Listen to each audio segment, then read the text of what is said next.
الحمد للہ وحدہ والصلاة والسلام علی من لا نبی بعدہ اما بعد فاعوذ باللہ من الشیطان الرجیم بسم اللہ الرحمن الرحیم وَلِلَّذِينَ كَفَرُوا بِرَبِّهِمْ عَذَابُ جَهَنَّمَ وَبِئْسَ الْمَصِيرُ وَإِذَا أُلْقُوا فِيهَا سَمِعُوا لَهَا شَهِيقًا وَهِيَ تَفُورُ۔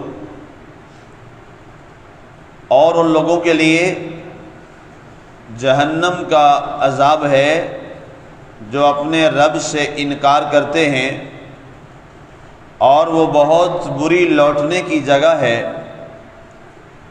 جب انہیں آگ میں ڈالا جائے گا تو وہ اس کی خوفناک آوازیں سنیں گے اور آگ جوش مار رہی ہوگی۔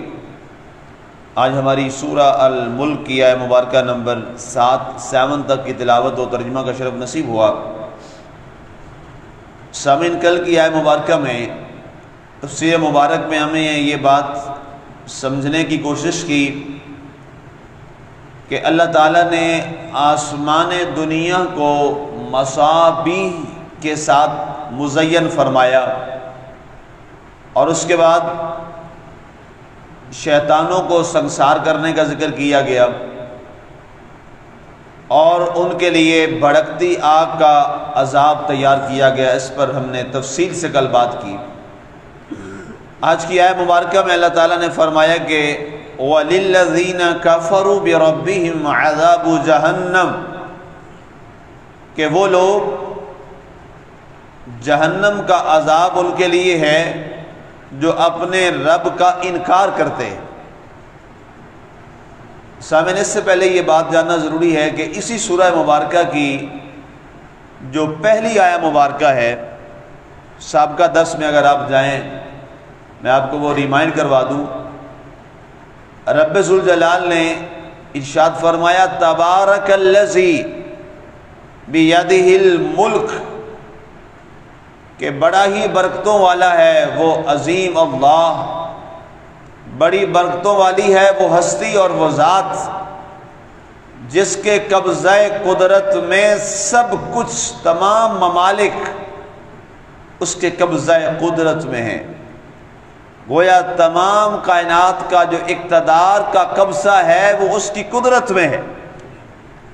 تو جب یہ بات واضح ہو گئی اور اللہ نے اس سورہ کے آغاز میں یہ ارشاد فرما دیا کہ سب کائنات کا جو اقتدار ہے، اس پر جو قبضہ قدرت ہے وہ اللہ کا ہے، تو اس کے بعد یہ بات بڑی واضح ہو جاتی ہے کہ جو بھی اس کے اقتدار کا انکار کرے گا تو کیا وہ اس کے پھر قبضہ قدرت سے بچ سکے گا؟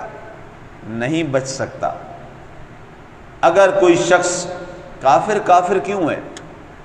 کافر کا لغوی معنی ہوتا ہے انکار کرنے والا۔ عربی زبان کو اگر دیکھا جائے، اس کی ڈکشنری کو دیکھا جائے، لغت کو دیکھا جائے، تو عربی زبان کے اندر کافر کا معنی ہوتا ہے انکاری، انکار کرنے والا۔ کوئی بھی شخص جو جس چیز کا انکار کرتا ہے، مثال کے طور پہ کوئی آپ کو پانی دیتا ہے، آپ پینے سے انکار کر دیتے ہیں، تو عربی لغت کے اعتبار سے اس شخص نے کیا کیا؟ کفر الماء، اس نے پانی پینے سے انکار کیا، تو وہ کافر ہے۔ کسی نے آپ کو کوئی بات کہی اور آپ نے اس کی وہ بات ماننے سے انکار کر دیا، تو عربی لغت میں وہ کافر ہے۔ لیکن اصطلاح شریعت میں اب یہ خاص ہو چکا ہے کہ کافر اس شخص کو کہا جاتا ہے خاص طور پر جو اللہ کی ذات کو ماننے سے انکار کرے۔ اب اصطلاح شریعت میں کافر اسے کہا جاتا ہے۔ اب یہ لفظ خاص ہو چکا ہے ایک خاص معنی کے لیے، اب یہ عام وہ نہیں رہا۔ لیکن عربی لغت ظاہر ہے، لغت کے اندر تو کافر کا معنی صرف کیا ہے؟ انکار کرنے والا، اور اصطلاح شریعت میں اللہ کی الوہیت کا انکار کرنے والا وہ کافر کہلاتا ہے۔ اب اللہ تعالیٰ نے ان کے لیے ارشاد فرمایا وَلِلَّذِينَ كَفَرُوا، اور ان لوگوں کے لیے جنہوں نے اللہ کا انکار کیا، کفروا بربہم، اپنے اللہ کا، اپنے رب کا انکار کیا، اسے معبود برحق نہ مانا، اس کی وحدانیت کو نہ مانا، اس کے ایک ہونے کا انکار کیا، اس کے احد ہونے کا انکار کیا، تو اللہ فرماتا ہے عذاب جہنم، ایسے لوگوں کے لیے اللہ نے جہنم کا عذاب تیار کر رکھا۔ پھر وہ اپنی قدرت کاملہ کا اعلان فرماتا ہے، پھر وہ اپنے اقتدار کے قبضہ قدرت کا فیصلہ فرماتے ہوئے اللہ تعالیٰ انہیں جہنم کا عذاب دیتا ہے۔ وَبِئْسَ الْمَصِيرُ، اور یہ کیا ہی بری لوٹنے کی جگہ ہے، عذاب جہنم۔ اللہ تعالیٰ قرآن پاک میں فرماتا ہے ان اللہ لا یغفر ان یشرک بہ، اللہ کی یہ شان نہیں ہے کہ وہ کسی مشرک کو معاف کرے، اللہ کبھی بھی کسی مشرک کو معاف نہیں فرمائے گا، یہ اللہ کا فیصلہ ہے، یہ اس کا قانون ہے، یہ قانون الہی ہے۔ وَيَغْفِرُ مَا دُونَ ذَلِكَ، اور مشرک کے علاوہ وہ جس کو چاہے یہ معاف کر دے، یہ اس کی ذات کا اپنا فیصلہ ہے۔ ظاہر ہے وہ ایک بڑی ذات ہے، وہ عظیم ذات ہے، وہ جو چاہے کرے، وہ کوئی کسی کا پابند تو نہیں ہے، نہ وہ کسی کو جواب دینے کا پابند ہے، وہ چاہے تو سب کو معاف کر دے، یہ اس کی اپنی مرضی ہے۔ جیسے ایک وہ عام طور پہ کہتے ہیں امیڈیٹ باس جو ہوتا ہے، وہ جو چاہے کرے کسی کے لیے قانون میں معافی کا راستہ نکال دے اور کسی کے لیے گرفت کر لے، یہ اس کی مرضی ہوتی ہے۔ یہ تو ایک کسی دفتر میں، کسی وزارت میں، کسی فیلڈ میں ایک امیڈیٹ باس کا اتنا اختیار ہوتا ہے، وہ ذات تو ایسی ہے، وہ تو سب سے بڑی ذات ہے، وہ تو ہر ایک بڑے سے اوپر جو بڑی ذات ہے وہ کیا ہے؟ وہ اللہ کی ذات ہے۔ وَفَوْقَ كُلِّ ذِي عِلْمٍ عَلِيمٍ، ہر بڑے علم والی ذات کے اوپر جو تمہیں ذات نظر آئے گی وہ کون سی ذات ہے؟ وہ میرے اللہ کی ذات ہے۔ ہر بڑے سے اوپر جتنا بڑا ہے، ہر بڑے سے اوپر بڑا جو ہے وہ اللہ کی ذات ہے، تو وہ کوئی کسی کا پابند تو نہیں ہے۔ اللہ چاہے تو فرعون کو بھی معاف کر دے، اس کی مرضی ہے، ہم کوئی سے پوچھ سکتے ہیں؟ وہ چاہے تو جناب ابو جہل کو بھی معاف کر دے، لیکن ایک قاعدہ ہوتا ہے، ایک اصول ہوتا ہے۔ اللہ فرماتا ہے میرا اصول اور قاعدہ یہ ہے کہ میں مشرک اور کافر کو معاف نہیں کرتا، یہ اس کا قانون ہے، یہ اس کا قانون قدرت ہے، یہ اس کا بنایا ہوا لا ہے، آئین ہے، قانون ہے کہ میں کافر اور مشرک کو معاف نہیں کرتا۔ اور اس کے علاوہ فرمایا جو مسلمان ہے اور جو اللہ کی وحدانیت اور رسول اللہ صلی اللہ علیہ وسلم کی رسالت کا اقرار کرنے والا ہے، اس میں سے میں جس کو چاہوں معاف کر دوں، اور چاہے تو نیک کو بھی پکڑ لے، یہ اس کا اپنا فیصلہ ہے، اس کو کوئی پوچھنے والا نہیں ہے اور نہ وہ کسی کا جواب دہ ہے۔ لیکن اس نے جو آئین، قانون، اصول، ضابطہ دیا ہے، وہ ضابطہ یہ ہے کہ جنہوں نے رب کا انکار کیا ان کے لیے جہنم کا عذاب، اور کیا ہی بری لوٹنے کی جگہ۔ اذا القوا فیہا سمعوا لہا شہیقا، اللہ فرماتا ہے کہ جب انہیں آگ میں ڈالا جائے گا، اذا، جب، القوا فیہا، جب ایسے لوگوں کو جہنم میں ڈالا جائے گا، سمعوا لہا شہیقا، تو وہ اس کی خوفناک آواز کو سنیں گے۔ اللہ اکبر، یہ خوفناک جو آواز ہے، اس کے بارے میں علماء کے مفسرین کے 3 اقوال ہیں کہ یہ آواز کس چیز کی ہوگی۔ نمبر 1، فرمایا گیا کہ یہ آواز خود جہنم کی اپنی آواز ہوگی، اس دہکنے کی آواز ہوگی، اور اتنی خوفناک آواز ہوگی کہ اگر وہ آواز دنیا میں ایک لمحہ کے لیے آ جائے تو حاملہ اونٹنیاں جو ہیں وہ اپنے حمل کو باہر گرا دیں۔ اللہ اکبر، عورتوں کے حمل کا ذکر نہیں ہوا، اونٹنی جو اتنی مضبوط ہوتی ہے، جو اتنی طاقتور ہوتی ہے، فرمایا اونٹنیاں بھی اپنا حمل جو ہے وہ اس آواز کے خوف کی وجہ سے ڈر کے گرا دیں، انہیں پتہ نہ چلے، اتنی خوفناک آواز ہے جہنم کی۔ استغفر اللہ علیہ وسلم، الحفیظ علامان۔ دوسرا قول مبارک یہ ہے کہ اس آواز سے مراد فرمایا جب کافروں کو وہاں پر جو پہلے وہاں موجود ہوں گے جہنمی، انہیں جب جلایا جا رہا ہوگا تو اس تپش اور جلانے کی وجہ سے ان جہنمیوں کی آواز نکلے گی، وہ جہنمی چلائیں گے، چیخیں گے۔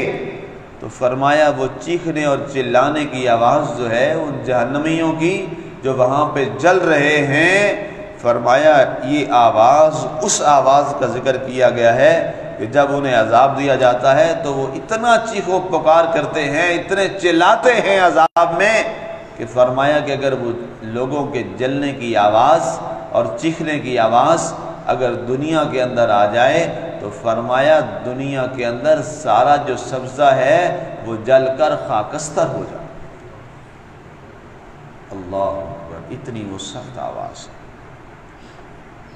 اور تیسرا فرمایا گیا کہ جب انہیں خود ڈالا جائے گا جہنم میں، پہلا قول جہنم کی آواز، دوسرا قول جو جل رہے ہوں گے ان کی آواز، تیسرا قول یہ ہے کہ ان لوگوں کو جب جہنم میں ڈالا جائے گا تو وہاں پر جب یہ جہنم میں جو ہی گریں گے تو گرتے ہی انہیں آگ لے لے گی اور آگ ان کے جسم کو کھانا شروع کرے گی، جلانا شروع کرے گی۔ تو یہ اتنا زوردار چیخ کی آواز ان کی نکلے گی اور اتنا چلائیں گے، چیخیں گے کہ ان کے چیخیں اور چلانے کی آواز کا انہیں خود سنائی دے گا کہ ہم اتنا گلا پھاڑ پھاڑ کے چیخ اور چلا رہے ہیں اور اس جیسی چیخ انہوں نے کبھی خود زندگی میں نہیں لگائی ہوگی۔ یہ اتنا سخت اللہ کا عذاب ہوگا۔ اللہ نے فرمایا اذا القوا فیہا سمعوا لہا شہیقا، انہیں جب جہنم میں ڈالا جائے گا تو یہ اس چیخنے اور چلانے کی آواز کو خود بھی سن رہے ہوں گے، اتنا انہیں عذاب نار کے اندر جلایا اور تپایا جائے گا۔ اللہ اکبر، اللہ تعالی ہمیں محفوظ فرمائے، اس سختی عذاب سے محفوظ فرمائے۔ وَهِيَ تَفُورُ، اور فرمایا یہ آگ ایسی ہوگی کہ یہ جوش مارتی ہی چلی جائے گی، یہ جوش مار رہی ہوگی۔ سامعین، ہمیں ہر لمحہ اللہ کے عذاب سے ڈرنا چاہیے۔ کئی دفعہ یہ جملہ سننے کو ملتا ہے کہ جی مسلمان کا انجام تو آخر جنت ہی ہے، اس کو عذاب دیا جائے گا اور پھر اس کو جنت میں ڈال دیا جائے گا۔ سامعین، سوچنے والی بات ہے، کیا ایک لمحے کا جہنم کا عذاب برداشت ہو سکتا ہے؟ مسلمان جب یہ لفظ بولتا ہے تو بڑی شرمندگی آتی۔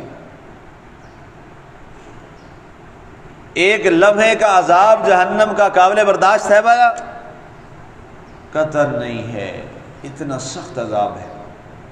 اور پھر جو ایک دفعہ جہنم میں جب ڈالا جائے گا اس کے ماتھے پر سیاہ نشان پڑ جائے گا۔ جو جہنمی ہوگا اس کے ماتھے پر سیاہ نشان پڑا ہوا ہوگا۔ جب وہ جنت میں جائے گا اس کو جہنم سے اللہ تعالیٰ نجات دے گا مسلمان کو، اور وہ جنت میں جائے گا تو سارے جنت جب اس کے ماتھے پر وہ سیاہ نشان دیکھیں گے تو وہ اس کا تمسخر اڑائیں گے، اس کا مذاق اڑائیں گے، کہیں گے یہ جہنم سے آیا ہے، یہ جہنمی تھا، یہ برے عمل کرتا تھا، اب آیا ہے جنت میں، اللہ تعالیٰ نے اس کو چلے معاف کر دیا۔ وہ اس کو ندامت، احساس ندامت دلائیں گے۔ وہ پھر اللہ کے حضور عرض کرے گا میرے مالک مجھ پہ کرم تو نے بہت فرمایا، مجھے جہنم سے تو نے آزادی دی اور جہنم سے نکالا، لیکن اب یہ اہل جنت میرا تمسخر اڑا رہے ہیں، میرا مذاق اڑا رہے ہیں اور کہہ رہے ہیں کہ اے تو گستاخ تھا، اللہ کا نافرمان تھا، اللہ کی دنیا میں مسلمان ہو کے نافرمانیاں کرتا تھا اور تو جہنم سے آیا ہے، تجھے شرم نہیں آتی؟ اے میرے مالک میرے اس نشان کو بھی مٹا دے، اے اللہ میرے اس نشان سیاہ نشان کو بھی صاف کر دے۔ تو اللہ تعالیٰ پھر اس کو دوبارہ جنت کی نہروں میں غسل دلوائے گا۔ جو ہی وہ جنت کی نہر میں، پانی کی نہر میں غسل لے کر واپس آئے گا، باہر نکلے گا تو اللہ تعالیٰ اس کے سیاہ نشان کو اور دھبے کو مٹا دے گا۔ تو یہ حدیث سنانے کا مقصد یہ ہے، بات بتانے کا مقصد یہ ہے کہ جہنم سے نکلنے کے بعد بھی وہ نشان دیکھ کر اہل جنت کتنی انسلٹ والی بات ہے اور بےزتی اور رسوائی والی بات ہے تو جو لمحے جہنم میں گزریں گے اللہ معاف کرے وہ کتنے رسوا ہو۔ اس لیے ہمیں ایسے عمل کرنے چاہیے جس سے اللہ ہمیں جہنم سے محفوظ فرمائے اور جنت کا راستہ ہمارے لیے آسان ہو جائے۔ اس کے بعد اللہ تعالیٰ نے اگلی آیت مبارکہ جو ہے تکاد تمیز من الغیظ، اسی جہنم کے غضب کی شدت کا ذکر ہے کہ وہ کس انداز کی ہوگی، اس پہ انشاءاللہ کل بات کریں گے۔ اللہ تعالیٰ ہمیں عمل کی توفیق عطا فرمائے، آمین۔ وما علینا الا البلاغ۔